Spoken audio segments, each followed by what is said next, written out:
Imagine a day, perhaps in the future, when we will not worry about the environment. Imagine a day, perhaps today or tomorrow, when our leaders will come together, will all come together to fix what is now almost completely beyond repair.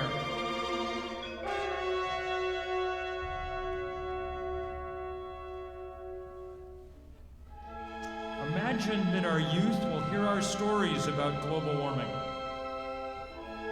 and know that we did everything possible to right what we had wronged.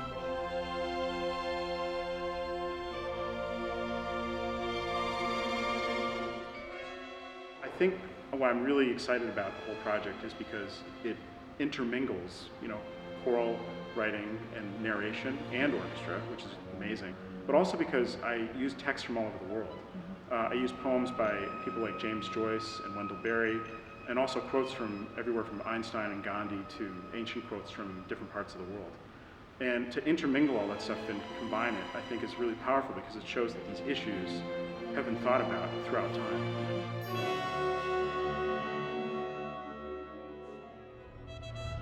The thing that somehow has to get across to people always is that the world is suddenly and chaotically in flux, that things we've taken for granted for a very long time are no longer to be taken for granted. In fact, they're shifting around us.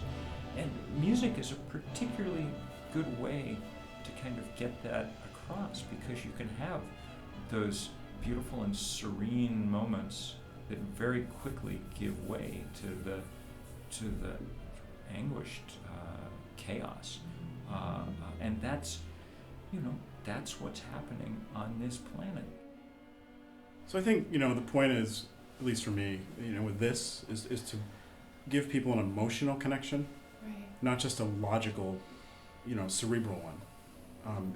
If people can connect emotionally, I think that really in their hearts, not just their minds, and just in their whole being, I think that's really effective. Environmentalists have traditionally done a better job of appealing to whichever hemisphere of the brain, I can never remember which, that really digs, right, bar graphs, and not a very good job of appealing to the side that, that's viscerally connect. And that's the part that we're increasingly going to have to reach, because that's the part actually where change or the motivation for change comes from. We're talking about a planet that's turning more violent than the one that we've been used to. Human beings have had 10,000 years of the Holocene, a period of pretty benign climatic stability. There have been plenty of storms and hurricanes and tornadoes and things, but taken as a whole, it's been a pretty sweet spot. Now we're amping up that, and so there are moments in there when the music completely captures that kind of literal extra energy that now is trapped in this narrow envelope of atmosphere.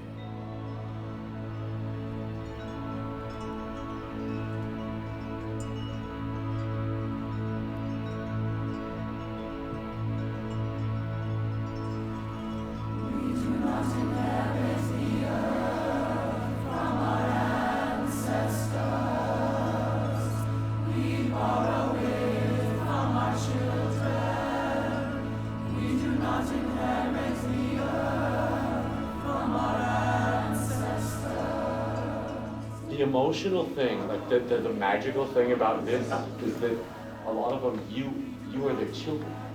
I mean, I'm sort of putting you on the spot here, but there's a really emotional thing to the idea of having someone sing a text. We do not inherit it from our ancestors, we borrow it from our children, and you're actually the children singing that to them. Not for you, it's like, well, whatever. But wait, that's a really poignant thing.